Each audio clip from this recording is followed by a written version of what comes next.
Hello, my name is Cynthia Roman, and today I will be discussing binge eating disorder or BED symptomology in obesity. The aim for this presentation is to present the epidemiological measures, current interventions, and propose a new integrative model that addresses BED in obesity. And so obesity is one of the long-term effects of binge eating. Binge eating disorder is a severe, life-threatening, and treatable eating disorder characterized by recurrent episodes of eating large quantities of food, often very quickly, and to the point of discomfort. A feeling of loss of control during the binge, experiencing shame, distress, and guilt after the binge. Binge eating disorder is the most common type of eating disorder, affecting more individuals than anorexia and bulimia combined. And so in public health, binge eating in obesity is important because it is closely associated to adverse health outcomes such as diabetes, high blood pressure, high levels of cholesterol, including additional mental health effects such as anxiety and depression. And so the populations that we're seeing as risk populations is women who are 40% higher than men to develop binge eating, and we're also seeing that because there has been a added investment from the Diagnostic Statistical Manual, DSM-5, to recognize it as this newest eating disorder.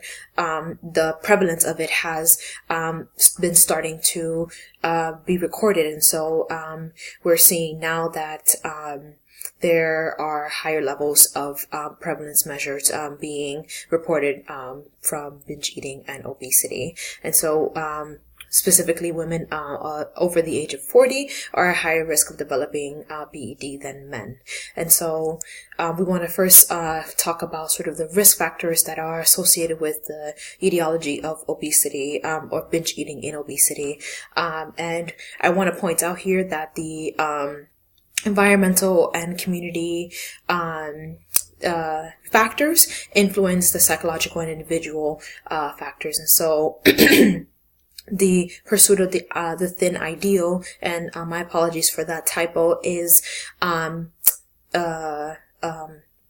defined or informed by the unrealistic beauty standards. And, you know, in the community setting, high levels of stress informs the psychopathology, anxiety, and depression. And so we cannot ignore that the psychology of binge eating is directly aligned with community factors.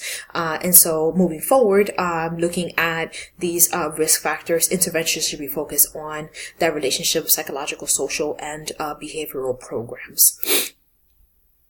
And so there are a few interventions that are already addressing binge eating disorder in the in psychology, and this is one of them: dialectical behavior therapy alongside cognitive behavior therapy and medication. And so DBT was developed to specifically address borderline personality disorder, and it was and has begun to be utilized in other mental disorders, including eating psychopathology. And so it was developed by Marsha Linehan and utilizes specific cognitive behavioral approaches.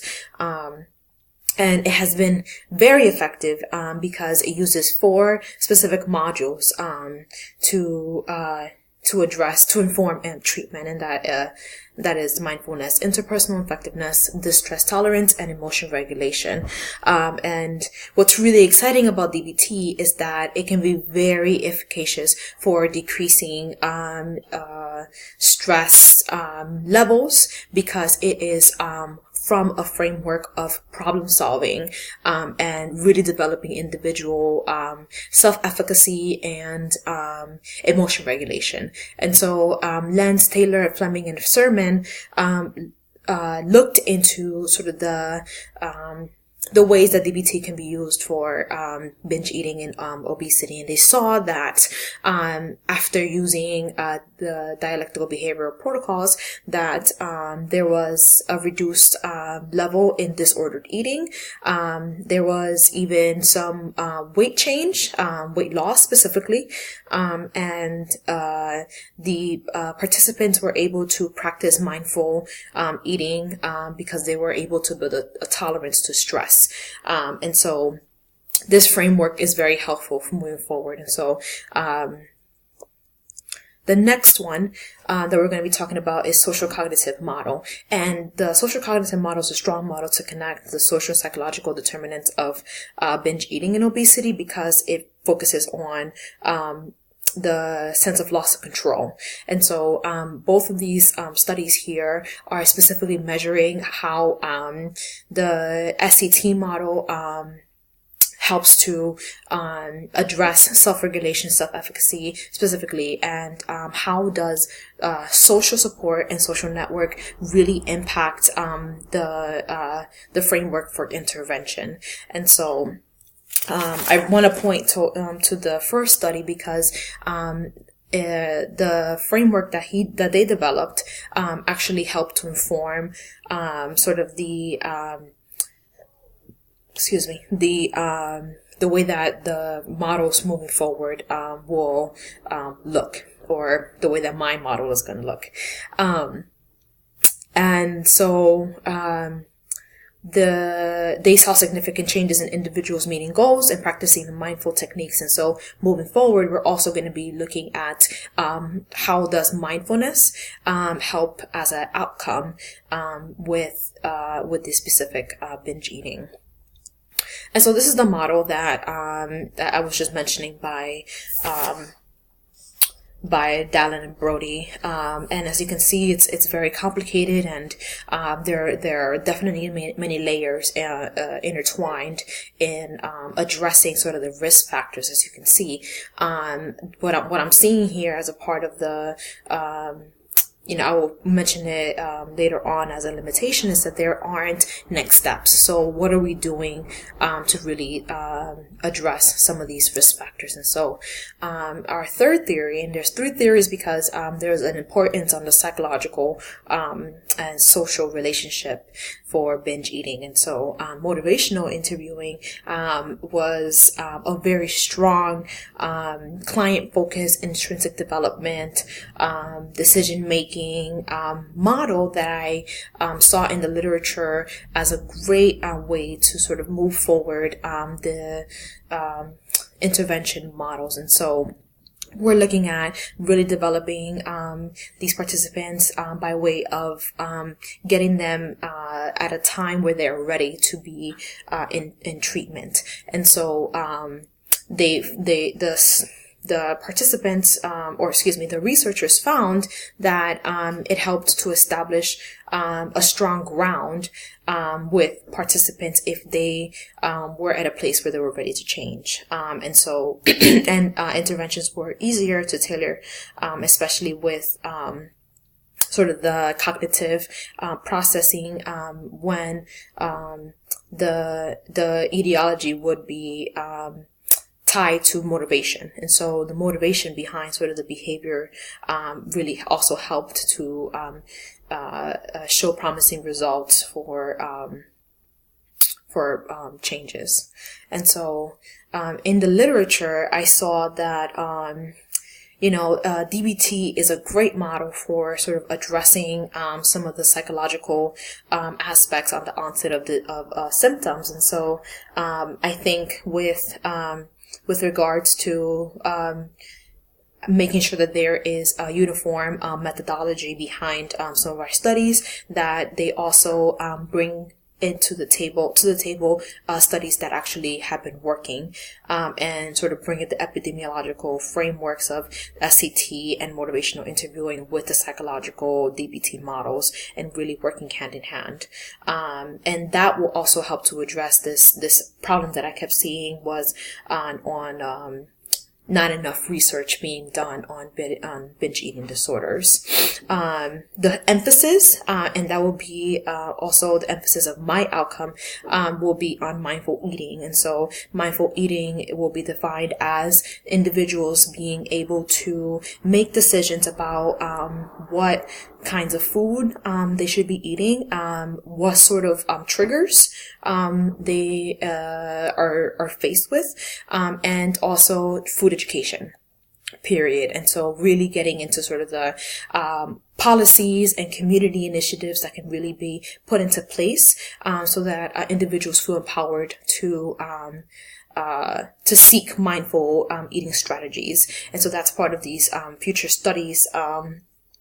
Next steps is looking at that impact community-based programs that can implement that change. And then I also saw that there weren't enough studies looking at the impact of socioeconomic and race on target populations. And so research has been showing that the low income and specifically Latina women are heavily impacted with binge eating disorder. And so how are we going to tailor our interventions, specifically these three models that I've presented, so that the women are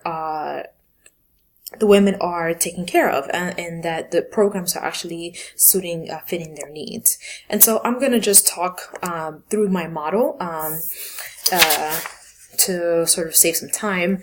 But the interventions here, DBT, the motivational interviewing, and SCT are really going to be focused on the psychological individual impact, so that it later informs the community efforts that need to be put into place for these things to actually work. And so what we have here is, the arrows are moving to and fro from each of the models, but everything is sort of interchangeable. And so motivational interviewing is going to lead to self-efficacy, but it also leads to emotion regulation, strong social support, and really the outcome of this illustrative model is going to be developing strong mindful eating techniques, and that's going to be done through the DBT framework of mindfulness and the motivational interviewing skills of behavior change.